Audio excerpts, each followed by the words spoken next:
Hello Maxime, Salut François, tu vas bien? ça va et toi? Super, fondateur de Naboo, aujourd'hui je te propose une interview complètement différente de ce que je te fais d'habitude, une anti-interview. Donc ça va gratter, je vais te poser des questions qui sont pas forcément agréables, qui sont dérangeantes, qui sont un peu cash, mais qui mieux que toi pour répondre à ce défi? Je ne sais pas, en tout cas j'attaque directement, tu es très présent sur LinkedIn.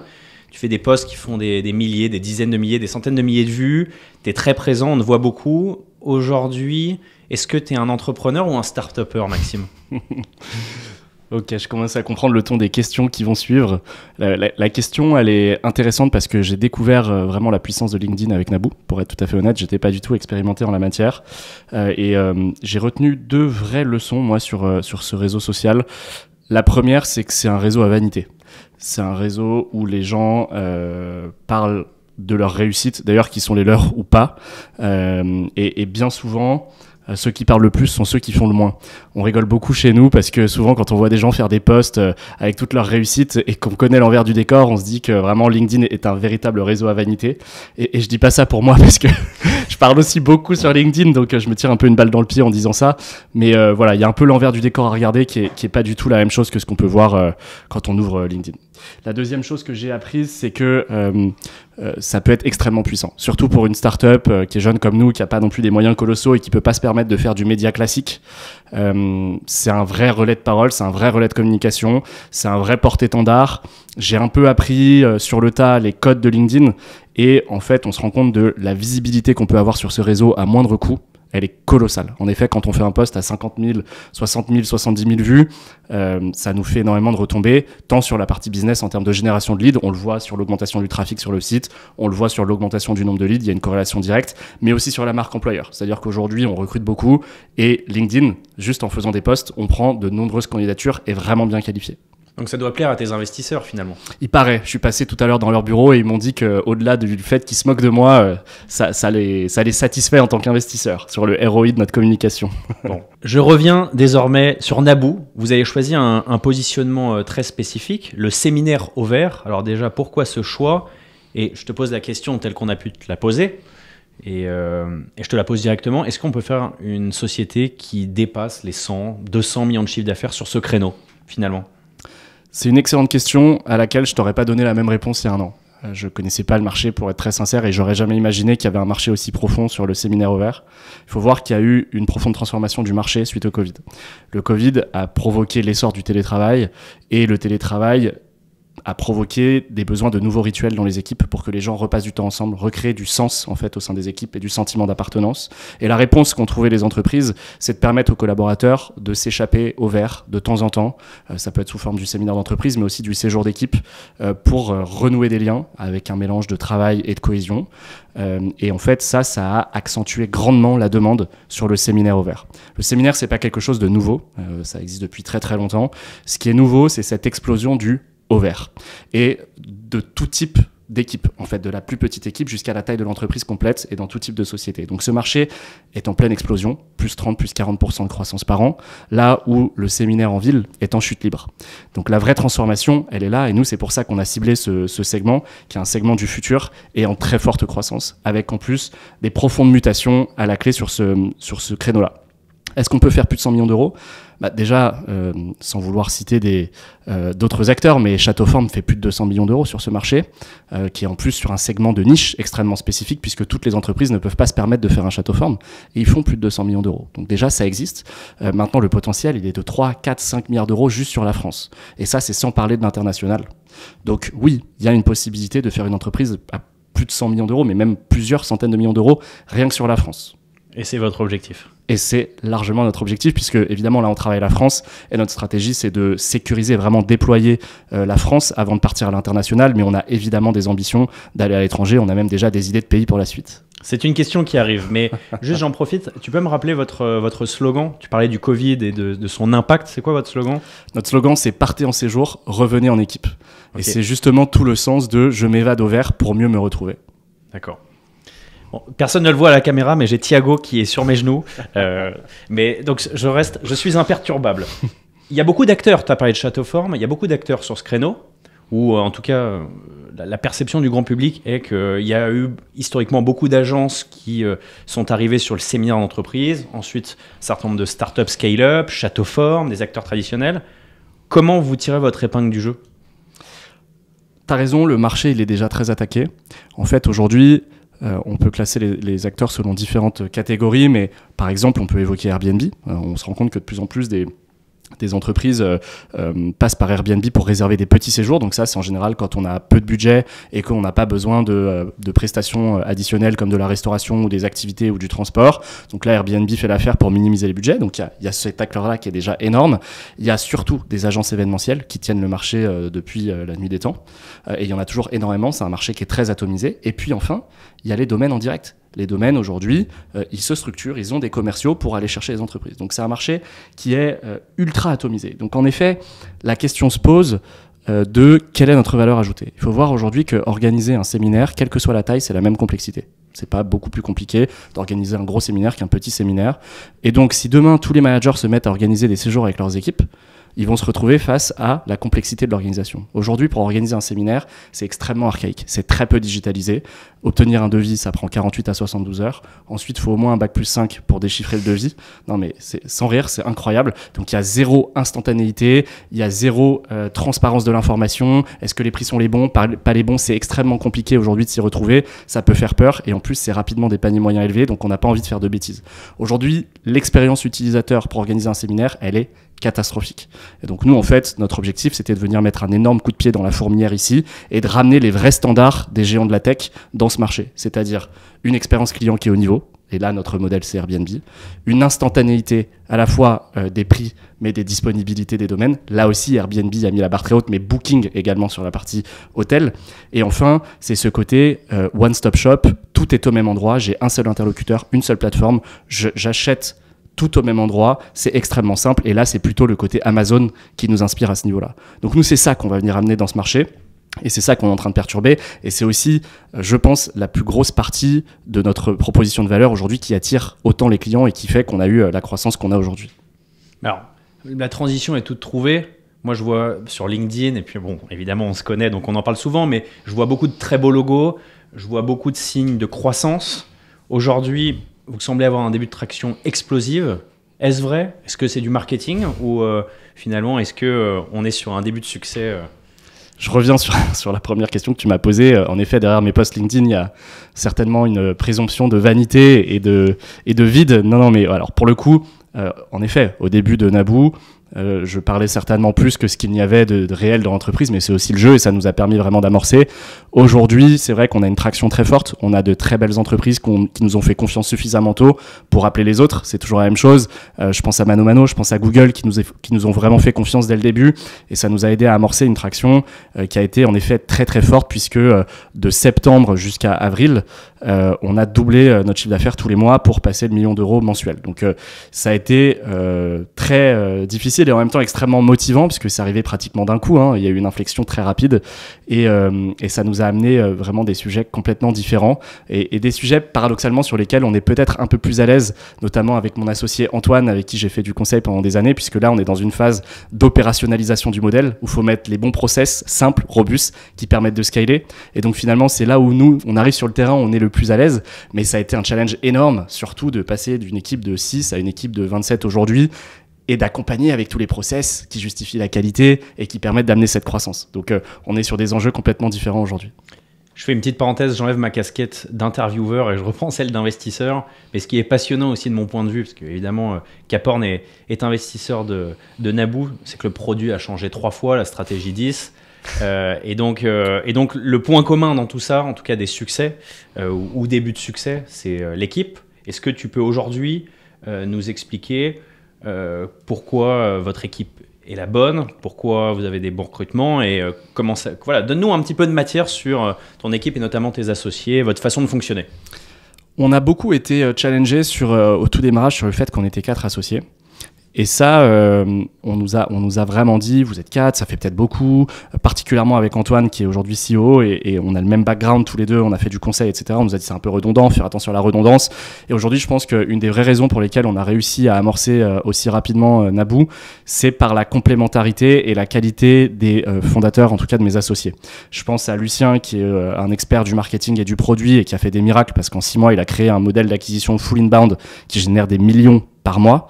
Ça lui a pris 6 mois de faire ça, donc c'est quand même assez faramineux. Je pense à Jean-Louis, notre CTO, qui lui a fait Central ESCP, donc on voit qu'il s'est un peu cherché sur ce qu'allait être la suite de sa carrière, qui a monté plusieurs boîtes à la suite et qui aujourd'hui gère notre équipe. Ils sont 7 à la technologie, ça se passe hyper bien et ce qui est symptomatique de Jean-Louis, c'est on lui demande quelque chose, non seulement il dit jamais non, mais en plus il dit jamais qu'il ne sait pas faire. Et je pense que ça suscite beaucoup l'admiration aussi de son équipe et c'est aussi ce qui fait de lui un manager par l'exemplarité. Et puis je pense à Antoine. Antoine, en 6 mois, il a créé une plateforme avec 600 lieux réservables en instantané et 2000 réservables en quasi instantané avec de l'instantanéité des prix. C'était le plus gros challenge qu'on nous voyait quand on a levé notre pré-seed à l'époque et Antoine a juste défoncer le problème. Et en fait, c'est ça, c'est une équipe de bulldozers qui sont chacun experts sur leur sujet, qui regardent droit devant eux, qui regardent pas sur les côtés parce que chacun a sa zone d'expertise.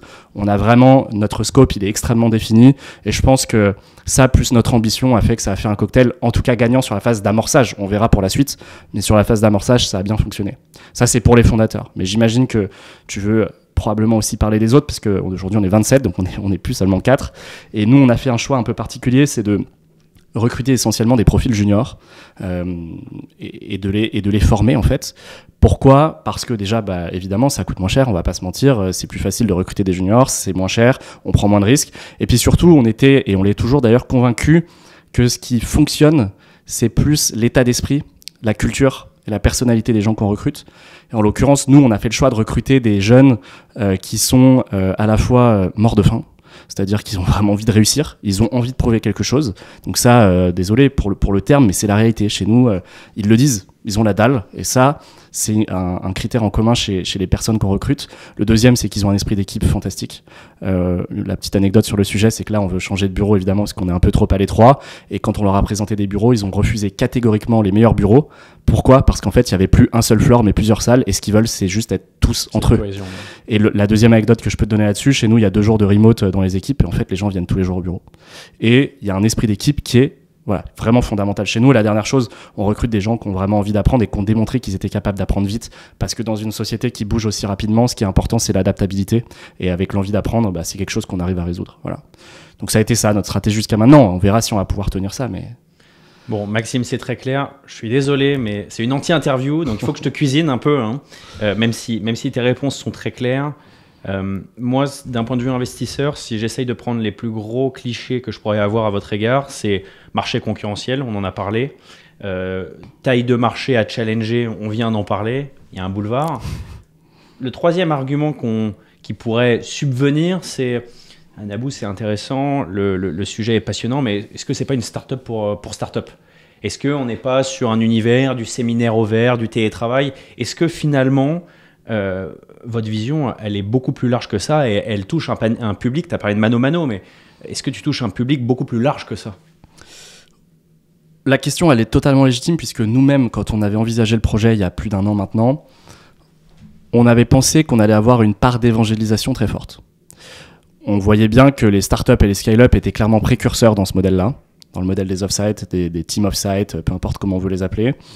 Et donc, on s'était dit que ça allait prendre du temps d'aller jusqu'aux grands groupes, d'aller dans les PME. La réalité, comme aujourd'hui, on a un modèle qui est bâti essentiellement sur un marketing d'acquisition inbound, on a les clients qui viennent à nous, et donc on voit bien qui est intéressé par ces séjours. Et à notre très grande surprise, aujourd'hui, les startups et les scale-up représentent moins d'1/3 de notre chiffre d'affaires. Okay. C'est essentiellement drivé par les grands groupes. On a aujourd'hui la moitié du CAC 40 qui travaille avec nous, mais aussi des groupes internationaux. Je parlais tout à l'heure de Google, Ikea, KPMG, donc on a la chance d'avoir de très belles refs avec nous, mais aussi des PME. Tous les jours, on a des demandes d'entreprises qu'on ne connaît absolument pas. Et si je t'ouvrais la HubSpot chez nous, tu verrais que l'essentiel des noms, tu les connaîtrais pas. Et ça a été notre plus grande surprise. De la PME industrielle, de la PME du service, basée en Bretagne, basée en Occitanie, basée en Île-de-France. On a de tout. Et je peux te dire une chose, c'est qu'on a découvert qu'en fait, les séminaires, que ce soit d'équipe ou d'entreprise, se sont répandus dans toutes les entreprises, quelle que soit la taille de l'équipe, quelle que soit l'entreprise, peu importe où elle est. Alors ma deuxième question d'investisseur qui suit, ok, un tiers de start-up, donc finalement il n'y a pas forcément une dépendance au microcosme parisien pour être dans le cliché, mais est-ce qu'il y a de la récurrence? Est-ce que tes clients aujourd'hui, ils viennent une fois et tu as un panier moyen de 10-15 000 euros par an et ensuite tu dois réactiver du marketing, ou ils reviennent régulièrement? Parce que c'est ça le pari, moi, d'un point de vue extérieur, enfin pas si extérieur que ça, mais... C'est un gros sujet parce que le repeat, quand on regarde les livres de marketing et le funnel, le fameux funnel d'acquisition, c'est ce qui arrive en dernier. Il faut d'abord avoir acquis ton client, l'avoir converti, etc. Donc il y a pas mal d'étapes avant, et nous, on a été très scolaire dans notre approche, donc on a commencé par démontrer qu'on était capable de monter un modèle d'acquisition, de satisfaire le client. On est pile dans cette phase de repeat. Alors il y a le repeat subi, entre guillemets, c'est-à-dire que nos clients, avant même qu'on les sollicite et qu'on ait mis des process pour ça, qui nous redemandent. On a des clients, je parlais tout à l'heure de Mano Mano, on doit être au 10e offsite, mais il y a tous les autres qui font du repeat régulièrement, et en fait on se rend compte que là où on a le plus de repeat aujourd'hui, c'est à nouveau dans les CAC 40. Pourquoi? Parce qu'il y a une équipe qui passe par nous, elle va être super satisfaite, elle va en parler aux autres équipes, et c'est un peu le côté j'ai trouvé un nouveau prestat qui est génial, et ça nous rapporte beaucoup de demandes. Donc sans l'avoir beaucoup travaillé aujourd'hui, on commence à avoir des signes assez significatifs de repeat, et le repeat aujourd'hui c'est notre deuxième canal d'acquisition de nos revenus. Le but c'est que ça devienne notre premier canal d'acquisition, parce que la réalité c'est que le potentiel il est immense. Soit on rentre par le séminaire annuel, et auquel cas le repeat c'est une fois par an, et là nous notre enjeu c'est d'aller sur tous les séjours d'équipe, et ça arrive. Soit on rentre par le séjour d'équipe, on déploie dans l'entreprise et on finit par choper le séminaire annuel. Donc on a vraiment deux portes d'entrée, et c'est pas nous qui la maîtrisons, parce qu'encore une fois on est sur un modèle d'inbound, donc on entre guillemets subit la demande chez nous, mais l'objectif de déploiement derrière il est majeur, et c'est aussi ça qui va faire la beauté de notre modèle, c'est que on a soit des coûts d'acquisition marketing via la pub, etc., mais derrière le repeat c'est presque gratuit entre guillemets, c'est le coût de la qualité. Voilà. Donc c'est un modèle super intéressant, et nous il est clairement essentiellement fondé là-dessus. Très clair. Je passe du coq à l'âne. Ton ambition personnelle. Donc là, on a parlé de Naboo, on a parlé de votre positionnement. J'aimerais te poser une question plus personnelle, qui est celle de ton ambition et plus largement celle des 4 associés. Mais non, j'aimerais me concentrer sur toi. Quelle est ton ambition avec cette société ? Avant de monter Naboo, j'avais une situation qui était plutôt confortable. J'ai fait du conseil, dirigé une grosse PME, etc. Donc je vivais plutôt bien, même si je continue à faire du freelance ou ce genre de choses. Et je me suis pas sorti de ma zone de confort pour rien. Si je me suis lancé dans cette aventure, c'est pour faire quelque chose d'explosif. Et honnêtement, je m'en cache pas. On le rappelle à tous nos All-Hands meetings, donc les meetings où il y a toute l'entreprise tous les vendredis matins. On leur rappelle à chaque fois. On n'est pas là pour monter une petite entreprise. On est là pour l'explosion ou rien. C'est vraiment le côté go big or go home. Et je suis super content parce que les collaborateurs, je les entends de temps en temps dire au bureau, mais imagine quand on sera en Angleterre, imagine quand on sera aux US, et eux sont dans cette projection qui est la nôtre. Et donc je dis la mienne parce qu'en fait, tu m'as demandé pour moi, mais ce qui fait que ça marche aussi quand tu es associé avec d'autres personnes, c'est quand tu partages la même ambition. Et donc mon ambition, c'est celle de mes 3 associés. On a envie de faire un truc énorme, de disrupter complètement ce marché. On commence par la France parce qu'on veut faire les choses dans l'ordre, mais bien sûr que l'ambition, elle est internationale. Ça, c'est clair. Et justement, énorme, c'est souvent synonyme d'international. On pourrait se dire cliché, les derniers clichés vous concernant. Ok, modèle franco-français, il faut acquérir les lieux, il y a un marketing particulier, il y a une culture aussi, peut-être du séminaire propre à la France, j'en sais rien. Aujourd'hui, tu penses être capable, est-ce que vous pensez être capable de faire une boîte à minima européenne ? Je vais te dire un truc. Je le pense, oui. Maintenant, je vais t'expliquer pourquoi je le pense. Comme je l'ai dit tout à l'heure, Antoine, en 6 mois, il a constitué une supply de 2000 domaines, tout équipé de services, traiteurs, restauration, activités de team building, transport. Ouais. Il a mis 6 mois, alors qu'on était une entreprise d'une dizaine de personnes. Et que c'était la première fois qu'il le faisait. Je peux te dire que demain, si on va au Royaume-Uni, je dis au hasard, et qu'on lance ça, on peut même le faire en shadow, parce que ce qui est magnifique dans ce métier, c'est que tu peux constituer la supply sans avoir la demande. On n'est pas dans une constitution de supply immédiate, comme peut l'être un Uber, où si t'as pas le taxi qui est dispo quand t'as le client qui en a besoin, t'es mal. Nous, on peut front-loader, on peut créer une supply de 500, 600, 1000, 1500 domaines tout de suite sans que personne le sache, et lancer le pays sur la demande. Donc, bien sûr que c'est possible, et c'est même, avec tout ce qu'on a appris avec cette année-là, je peux même te dire qu'on va le faire beaucoup plus vite, et beaucoup mieux. Et on peut le dupliquer sur n'importe quel pays. Et la deuxième chose qui est fondamentale pour répondre à cette question, c'est est-ce que le pain et le besoin qu'on a en France sont les mêmes dans les autres pays ?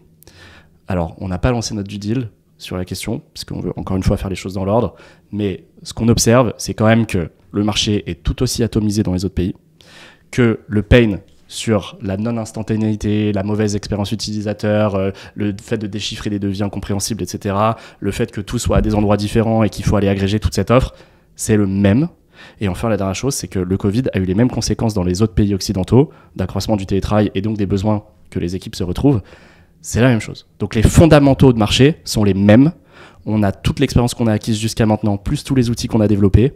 Donc clairement, on est en capacité aujourd'hui de dupliquer le modèle à l'international. Et je terminerai ma réponse, désolé, je suis très bavard, François, tu le sais. Je terminerai ma réponse en te disant que tous les jours, pratiquement, notre canal Slack qui s'appelle Études Concurrence, il buzz parce qu'il y a des nouveaux acteurs sur le marché, non seulement en France, mais aussi au Royaume-Uni, en Allemagne, aux États-Unis. Et donc on sait très bien que tout le monde a vu ce marché parce que l'opportunité, elle est massive. La question, c'est qui va le prendre ? Go big égale international. International est souvent égal avec levée de fonds. On est en 2023. Tu vois où je veux en venir. Est-ce que tu es obligé de lever de l'argent pour réaliser cette ambition ? C'est une question qui trotte dans nos têtes à tous les quatre. Et probablement même à notre board, je crois le savoir. La réponse qu'on a voulu apporter, c'est à nouveau de trouver de la pérennité avant de s'enflammer. On s'est attelé à créer un modèle économique pérenne et à le démontrer. C'est-à-dire que c'est facile de faire un BP sur Excel et de démontrer qu'une boîte elle est rentable. Nous, on l'a fait. On a fait 3 mois de suite consécutifs avec un modèle économique rentable où on a dégagé de l'argent qui a permis de financer notre activité. On est sur un modèle qui est fondamentalement pérenne. Ça, c'était vraiment la première chose. Donc aujourd'hui, est-ce que j'ai besoin de lever ? Non. Sincèrement, non. En plus, on a des institutions comme la BPI qui nous aident si on a besoin de financer du BFR ou ce genre de choses, ce qui n'est pas notre cas, mais quand même, ils nous accompagnent. Donc non, aujourd'hui, on pourrait ne pas lever et on a souhaité se mettre très rapidement dans cette situation de ne pas être dépendant du cycle économique. Je pense que là où tu m'amenais, c'est de dire que 2023, oui, c'est pas une année facile pour lever des fonds. Les valos se sont pété la gueule, ou en tout cas sont revenus à des niveaux qui étaient ceux d'avant l'explosion du Covid. Les fonds sont plus rares, les fonds sont plus réticents de ce que je comprends, les due deals sont plus longues, les cycles sont plus longs. Donc évidemment, on part pas en levée de fonds aujourd'hui comme on partait en levée de fonds il y a un an. Donc nous, on s'est dit, ok, on se sécurise. Si jamais on lève pas, la boîte, elle tient, elle va continuer de croître, certes moins vite. Et donc maintenant, la question, c'est qu'est-ce qu'on ferait si on avait plus d'argent ? La réalité, c'est que, comme je l'ai dit tout à l'heure, le marché il est gigantesque. Il y a des acteurs partout qui voient les opportunités. Donc la question, c'est est-ce qu'on n'a pas envie de se doter de plus de moyens pour aller beaucoup plus vite ? Mon associé Antoine, il a un proverbe que j'adore répéter, c'est la route est droite, mais la pente est forte. Et donc, clairement, il faut financer la pente. Donc voilà, on est pile à ce moment-là où on se dit est-ce que c'est pas le moment de remettre du carburant pour aller beaucoup plus vite et être sûr d'assurer notre position de leader non seulement en France, mais à l'international.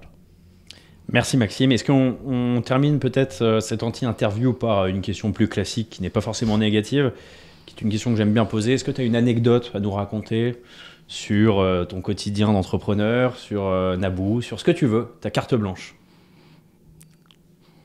Écoute, j'en ai 2 qui me font bien marrer en ce moment. La première, mes collaborateurs me le rappellent souvent, j'hurlais dans les bureaux mais on n'est pas une agence de séminaires, parce qu'à chaque fois qu'on avait de la demande, c'était pour des séminaires. Et il y a un an, je voulais pas en entendre parler, je voulais faire que des séjours de télétravail. Ouais. C'était mon axe de communication, le séminaire est mort, on fait que des séjours d'équipe au vert, des séjours de télétravail, j'avais axé toute ma communication là-dessus. D'ailleurs, la première proposition de valeur de Naboo, c'était de tester le débit Wi-Fi, et c'était essentiellement ça notre edge, pour garantir des conditions de télétravail qui sont importantes. On a flotté longtemps sur est-ce qu'on s'adresse aux freelances, aux salariés, etc. Donc, j'étais anti-séminaire et je le hurlais dans les bureaux. Depuis que j'ai accepté ce que le marché me disait, on a pivoté et ça a tout changé pour nous. Donc ça, je dirais que c'est la première chose, c'est qu'aujourd'hui on entend le mot séminaire peut-être 500 fois par jour dans les bureaux, alors que je voulais pas en entendre parler il y a même pas un an. Il n'y a pas de problème. Il n'y a aucun problème avec ça. Et la deuxième qui là aussi est très liée à ce que je vis au quotidien. Tous les jours, on vend parmi les activités de team building que nos clients achètent, ils achètent des Olympiades à la Koh-Lanta. C'est un truc qui est très développé maintenant et ça me fait marrer parce que il y a quelques années, j'étais candidat pour la fameuse émission de télé Koh-Lanta et je suis allé jusqu'en finale du casting et j'ai pas été pris. Et ça a été un drame dans ma vie parce que je déteste perdre. Je suis extrêmement mauvais perdant. En plus, c'est complètement discrétionnaire. On sait ni pourquoi, ni comment, ni rien. Et aujourd'hui, je me rends compte que c'est un des trucs qu'on vend les plus à nos clients et que j'ai échoué à cette activité il y a quelques années moi-même. Est-ce qu'on peut t'imaginer postuler un jour à nouveau à Koh-Lanta et te voir dans Koh-Lanta? Franchement, je me suis tellement posé la question de le refaire. Peut-être pas tout de suite, mais... Alors, c'est pas le moment, ça c'est sûr, mais ça me démange. J'adore le challenge, j'adore la compète, j'adore le fait que ça mêle à la fois du sport, de la créativité, de la résilience. Ouais, carrément. Merci Maxime. Merci François.